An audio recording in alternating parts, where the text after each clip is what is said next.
Kryesocialisti Edi Rama ka vendosur një objektiv ambicios për zgjedhjet parlamentare të 11 maj, duke synuar që të sigurojë 200.000 nga 246.000 emigrantë që janë regjistruar për të votuar.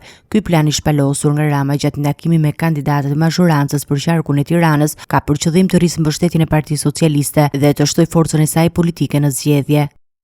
Brenda nesh e percepton duke harruar që në fund të ditës ne jemi këtu mishërimi i vullnetit të afro 800.000 shqiptarëve dhe shqiptarëve që me votën e diasporës mund të shkojnë afër 1 milion. Dhe është e pamundur të mos mendojmë edhe të mos përpiqemi që këtë forcë t'ua vëmë dispozicion të gjithëve, pavarësisht dallimeve që mund të kemi në tryezë kur flasim për pikpamjet tona lidhur me një çështje apo me një çështje tjetër.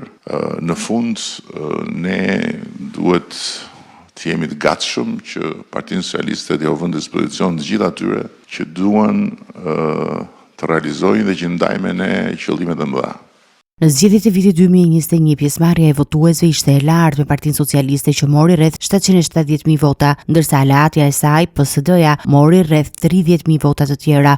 Po ashtu Partia Demokratike fitoi 622.000 vota. Për të ruajtur këtë mbështetje dhe për të rritur objektivin e vendosur, Rama ka nevojë për të paktën 200.000 vota nga emigrantët, të cilët mund të ndikojnë në shpërndarjen e mandateve në kuvendin e ri, duke pasur një ndikim të mundshëm në deri 24 mandate.